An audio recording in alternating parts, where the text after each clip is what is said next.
how can I put this to you? You may not have a podcast growth problem. You may have an indifference problem. People are finding your show and they're listening for just a few short minutes. They may even tell you, hey, your show was good, bruh. It was dope, but they're not coming back. They're not sharing it. They are not even joining your community. They're not engaging. They're not doing nothing that you could want for them to even want to do. And trust me, if you are a podcaster who's into the speaking engagements, they are not hiring you. And you have to sit back and think. That's the part that nobody wants to admit, because it's easier to blame the algorithm. It's easier to blame your microphone. It's easier to blame your posting schedule or the fact that you just do not have a celebrity guest. See, most people right now are shooting for, they want to get the most celebrity person, the most celebrity individual on their show. When in reality, you ain't even struck it big enough for anybody to even warrant that. Now, most people are on the show, if you have a so-called guest on the show, because of maybe who you are or because of who they are and their friends are following you. But here's the simple truth. Your podcast may be helpful without being irresistible.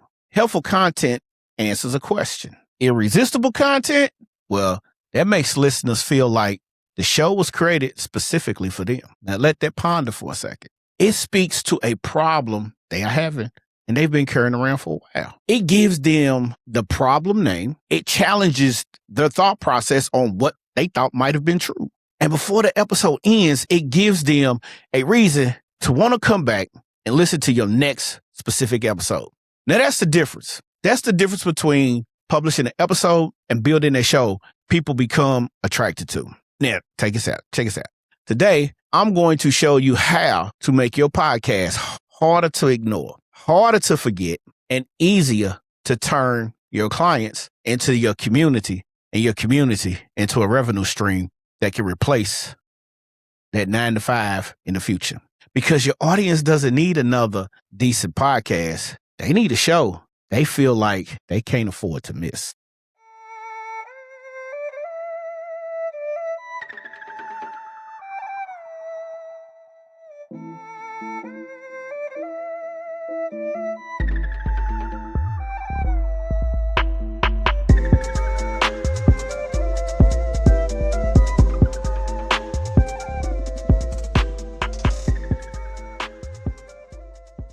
What up, good people? Welcome back to Podcast for Profits, the show where we stop trading time for likes and start turning conversations into that currency. Now, if you don't know who I am by now, I'll tell you. I'm your host, Mr. Tony Porter. I am your podcast monetization specialist and your business coach. Today, we're diving into how to make your podcast so irresistible people just cannot live without you. All right. But before we get started, let's talk about something. And this is the most realist talk we're going to have. If you're a content creator, if you're a coach, a consultant, a service provider who is tired of podcasting into the void and ready to start generating real clients, real revenue, pay attention. The strategies we'll break it down today, well, these are not theories. All right. They are the exact frameworks I've used to help my clients turn their podcast into a 6 to 7 figure business. Now, they had to put in the work, so don't take that. What I'm saying is you're going to turn your podcast into a 7-figure business if you listen to me, because that's not true. It takes work, all right? And here's what we're covering today, because that work that we're covering today will help you if you stay consistent, if you put in the time and the effort to do what you need to do, all right? So, again, here's what we're covering today. Why valuable episodes still get ignored. We're going to talk about how to create a clear promise that pulls the right listeners back every single week. How to transform your podcast from something people occasionally consume into a show that they trust, share, and use when making their buying decisions. Okay, so let's get into that. Now, if you sit back and you ponder, here's what today's episode is really about. We're not talking about adding your favorite hip hop track to dynamic music in the introduction. That's not what we're here to talk about. We're not talking about buying more expensive cameras, because believe it or not, right now, this episode is being shot on a Osmo Tiny wireless AI camera. Some people have gone out to spend $2,000 on this camera, excuse me. This camera probably cost me around about $295. That's a drop in the bucket for most. Some people will say that's a swipe. here's the thing that you got to understand. You have a walking studio in your pocket as we speak, and that is your phone. Most episodes can be shot on your phone. And if you do like I do and use the Riverside all-in-one app, not only do you get your videos, but you get your audio, you get to do everything that you need to do, edit everything without having to leave the platform. So you got to understand, this is something that these cameras, people get caught up in the hype about. You got to have this gear, you got to have that gear, and you don't have to have that gear. And of course, we're definitely not going to talk about tricking people with clickbait titles, because that's not what we do. That promises, them one thing and deliver 14 minutes of throat clearing, BS. You feel me? I hope you do, because that's what we're doing. We're talking about building a show with enough clarity, enough emotional relevance, and a strategic structure that your ideal listeners begins to depend on it. Okay?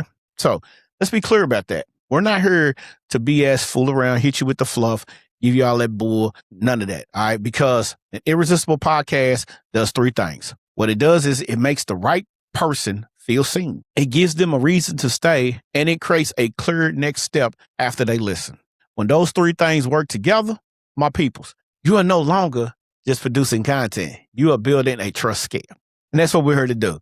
And a trust scale is what turns the conversation into currency. So without no further ado, you know how we break this down. We break this thing down in pillars. So why not start with pillar number one? How about we build the show around a specific obsession? You ready? Let's build it.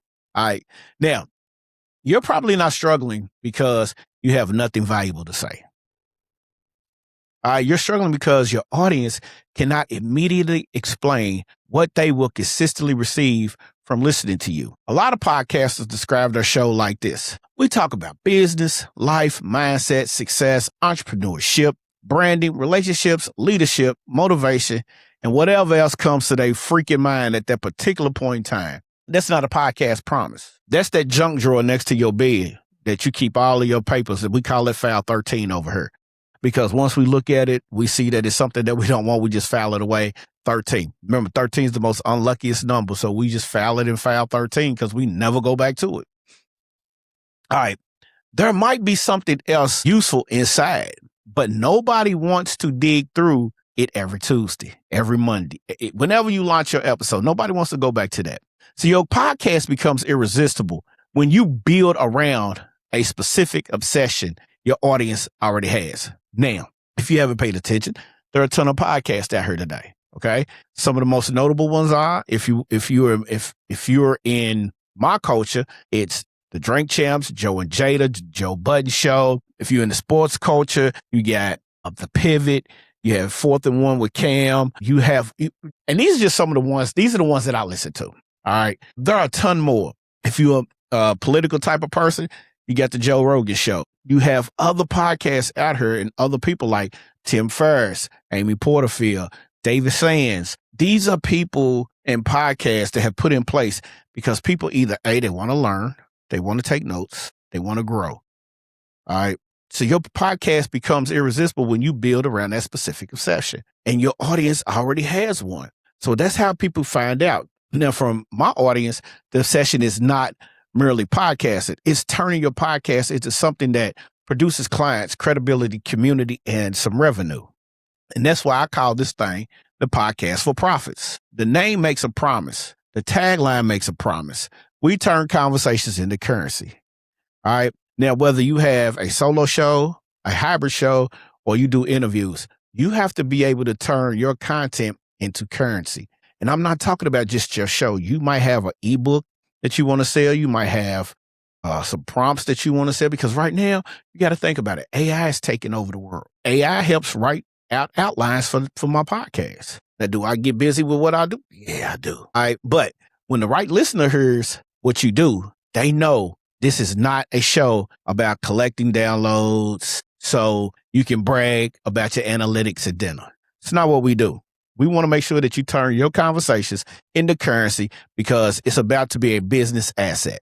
And with that being said, you got to think, if it's a business asset, what do? Well, check this out. When I first started building communities and creating content, I thought more variety would attract more people. And I was never so more wrong. See, I could talk about coaching one day, business the next day, motivation after that, and then throw in something about some social media because everybody online apparently has to discuss algorithms at least twice per week. But again, I was so wrong. I was giving people useful information, but useful information was not just enough. See, the audience could not connect after all of these places. And that's why you have seen my brand change over time, because I'm steady learning. I'm always trying to enhance myself. I'm always trying to get better. Just to give you some context, the podcast started out as a diary of an entrepreneur. Then it went to the Social Mojo podcast. I was focused on social media. That wasn't my lane. And then it became the Solopreneur Chronicles, which, because I'm a solo person, everything that I do has to do with me and me, myself only, right? But then I got to thinking, I want to help people turn their podcasts into profits. Because the one thing I do know is this: when I was dealing and studying and learning from David Sands, the one thing he said was, and it stuck out to me, every business needs a podcast. It's free advertisement. It's evergreen. And if people don't understand that, then they don't understand this. They don't know what lane I own if I don't give them the keys or the tools to understand that. And if people can't explain what you do to help them, it's just like if they can't explain what I do to help them, they will have a hard time remembering what they need from me or they need from you. So remember, that lesson goes all the way back to me growing up down in the hood in West Louisville. See, in the neighborhood, people knew who to call for certain things. If you need your car fixed, they knew they could call the guy down the street. He got the cigarette hanging, the ash hanging out. He got a Old English 800. I mean, he was just that guy, but he knew exactly what he did. He knew who could coach young people, especially when it came to sports. But nowadays, you got people buying things in sports. They can't win championships without building a super team. Now, I understand if you play in AAU, all right? You want to have the best kids. You want to have this, but we're talking about just rec ball. I'll pay your light bill. You sound like an R&B track. And you also knew that if that didn't work out for you, you needed a job, you knew who you could find or call to find you a job. All right. You knew who could organize your community when something needed to be organized for. Like, say like you have, and a lot of people don't understand this. Like, you might have some things that go on to where, like somebody gets killed. Because listen, black or white, we see things different when emotions become involved. So you might have a lane where you want to talk about injustice. You might have a lane where you want to talk about politics. People trust specific things because they trust specific reputations. And businesses work the same way. Your podcast needs a reputation. It doesn't just need to be a category. It needs to be a reputation. Teach one thing is the rule. Now, here's an action step I need you to do. Complete the sentence. My podcast is a show for, and you want to talk about who specifically the show is for, who wants to have a specific transformation without a specific frustration. All right. So make sure you write that down because that's so important. Because see, my podcast is a show for coaches and consultants who want to turn their expertise into clients without consistently chasing people through direct messaging. Because the more you build, the better the results will wind up being. See, that sentence should influence your topics, your titles, your stories, your guests, and even your call to actions. Before recording one single episode, you need to do one single thing, and that's ask, does this episode strengthen the reputation I want this show to have? If the answer is no, it may be an interesting topic, but it does not belong on the show. That is the discipline most podcasters avoid. See, a lot of people just want to post episodes, record them, get them out there, keep it moving. But you want to make sure that you have the specific episode that could bring the right people into your circle. They think narrowing the message will shrink their audience. And that's further from the truth. You want to have clarity, and clarity does not make you smaller. It makes you memorable. So please understand that. Stop thinking that clarity is going to hurt you when it's just something that makes you memorable. See, people don't binge podcasts because the host talks about everything. They binge because the show consistently solves one category of pain better than everything else. That is paid game right there for free. All right. Now, when your promise becomes clear, then your listeners begin to self-identify. They say, this show, man, Podcast for Profits, it's for somebody like me. That recognition increases retention. It improves referrals because listeners can explain your show to other people. And it makes your offer feel like what can I say? It's a natural extension of the content instead of a commercial interruption. To go deeper into defining this promise behind the show, join us, man. You just got to join us by subscribing to the Podcast for Profits. Make sure you subscribe to the YouTube page, the YouTube channel. If you're watching this, you're already on it, but subscribe because we will be uploading new content outside of the podcast every single day, whether it be short form video, whether it be long form video, whether it be post. You will get something that can enhance you in your journey as a podcaster. All right. And so with that being said, you got to think about that. What does the next pillar do? Well, for me, the next pillar creates emotional tension before you teach. I know you're wondering, like, what's he talking about? Well, check it out. See, your audience is not leaving because they hate education. No, that's not what they're doing.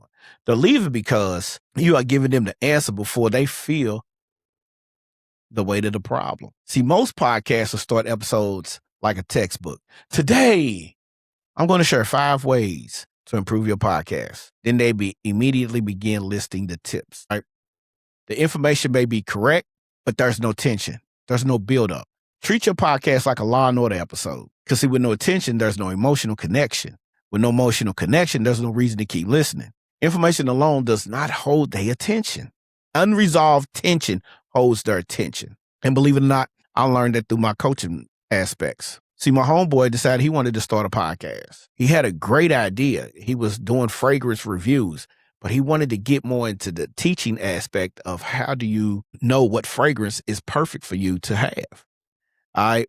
But he needed to get this done and he needed more leads. Now, underneath his statement, it was something heavier. And just like with me, it was an entirely different motivational process. They may be tired of posting every day without seeing results. And he was streaming every single day.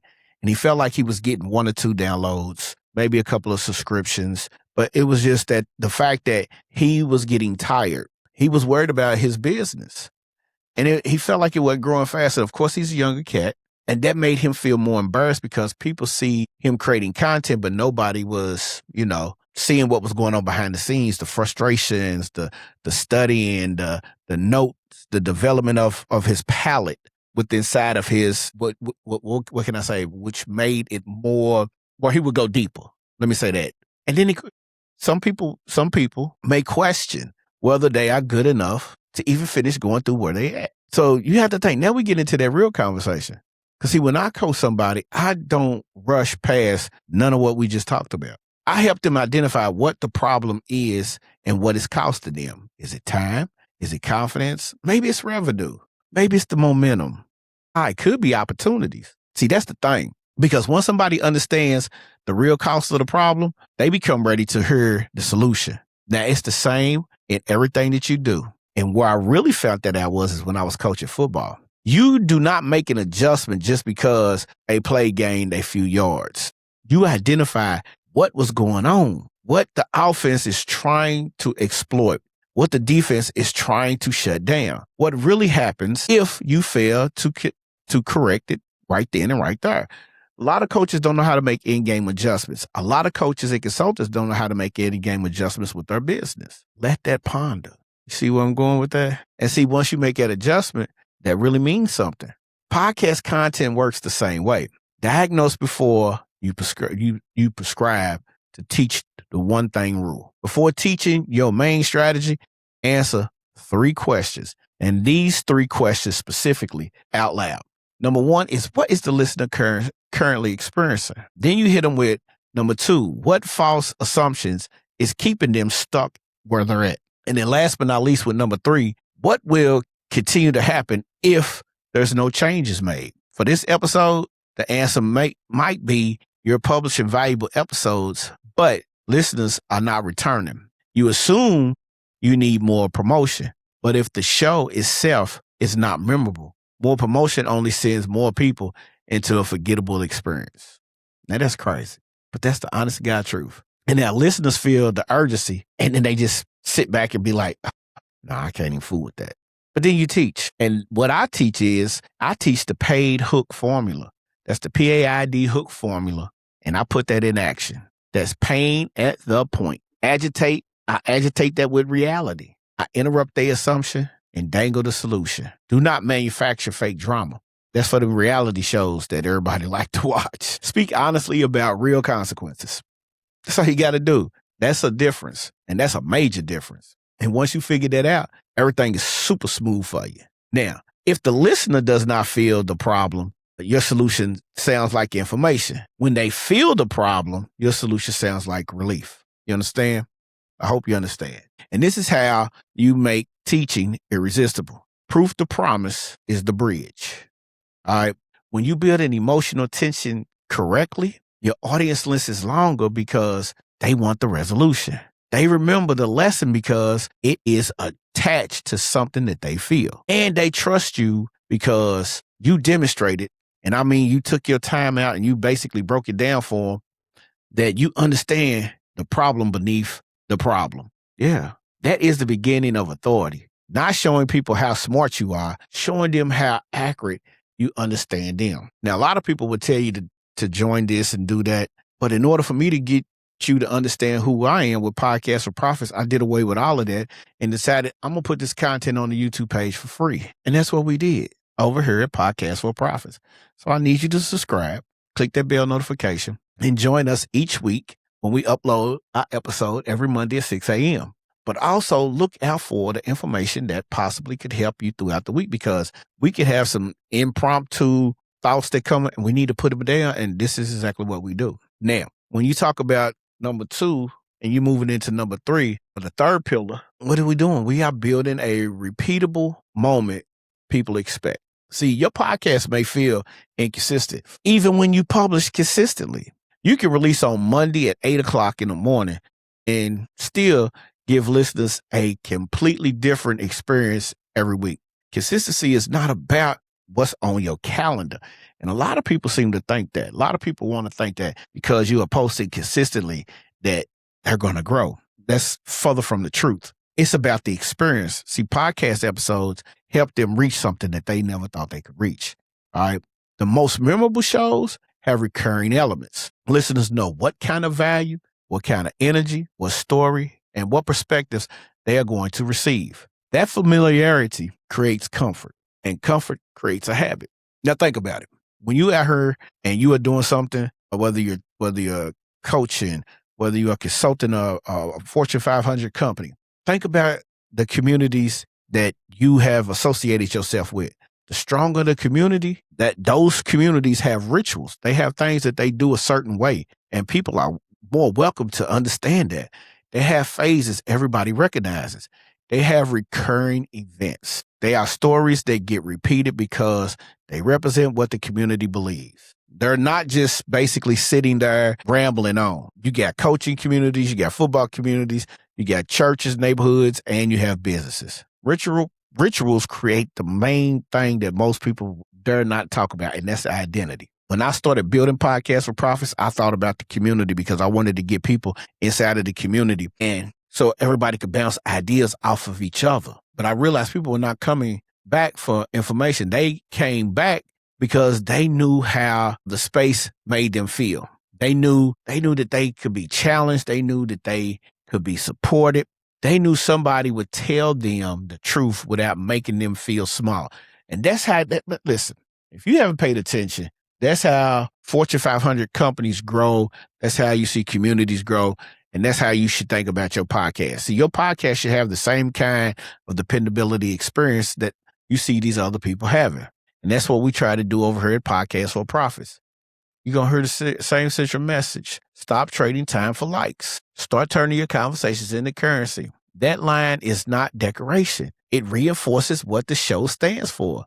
All right. Create 3 reputable moments for your podcast. The first is a signature opening. This should quickly establish the pain, the stakes, and the promise. The second signature is teaching advice. That could be the framework, the breakdown, a case study, a myth you challenged, or a question you answer in every single episode. For this show, you might hear me talk about the frameworks like paid frameworks, magnetic messaging, and the proof to promise bridge. I got to do that. because I need for you to understand that if I give you the magnetic message, I got to give you the proof so you can understand when you bridging everything together. The name ideas become an intellectual property. All right. They give listeners language they can remember and repeat. So it's nothing that you can really say that you can't get past, because if you do this, you're going to be successful and you're going to be able to sit back and let your show work for you. All right. Now, the third signature is your close. Do not end by awkwardly saying, well, I guess that's all I have for you. See ya. End it with reinforcing the transformation and directing your listeners toward a clearer action. For us, we turn conversations into currency. Now go do that for yours. All right. I'll repeat that every time I end the show. And I'm going to repeat it again when I end this show. You are training your audience to understand the experience. Random value gets confused. All right. But it also gets consumed. Repeatable value gets remembered, it gets shared, and it gets associated with your name. Your frameworks should become the language your audience borrows. Like, they should really be doing what they need to be doing. When people start repeating your phrases, you are no longer merely creating content. You know those phrases, iron sharpens iron? You are shaping how they seem to think. Think about this. Repeatable segments reduce the pressure of planning because you're not reinventing your show every week. They also make the listener experience more familiar and more bingeable. And when your frameworks become recognizable, your authority compounds. Someone may forget episode 37. They may remember the framework that you used to improve their business. That memory leads them back to, guess what? To you. And that leads you to wanting to just go ahead and subscribe to the channel. Subscribe. If you're on Apple Music, subscribe. Leave us a review, because that review can help us reach out to more podcasters, more consultants, more providers, more coaches like yourself. But then there's one more piece, because you have a clear promise, strong tension, memorable structure, and you still fail to produce business results. You need to build your next step into your experience. And that's to give your listeners a reason to continue the relationship. You may be ending every episode with a call to action, but your listeners still have no compelling reason to take it. Follow me on Instagram. Check out my website. Subscribe everywhere. Join my email list. That's not a strategy. All right. That's a list of chores. Your listeners just gave you 20 to 30 minutes of their attention. Don't repay them with 700 related instructions. Don't do it. I learned that when I first got started, because I was doing that. I literally was, just follow me.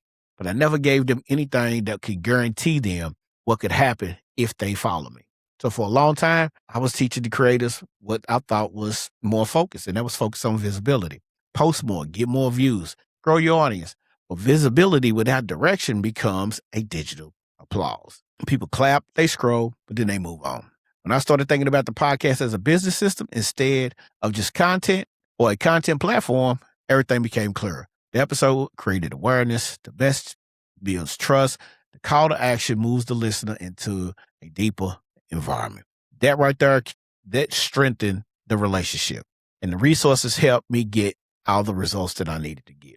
So you have to think about that. That's what you are trying to do, and that's what you need to really think about. And the results open doors for conversations with clients who probably would have never thought about it if I hadn't have made the switch. It became clearer for their customer journey.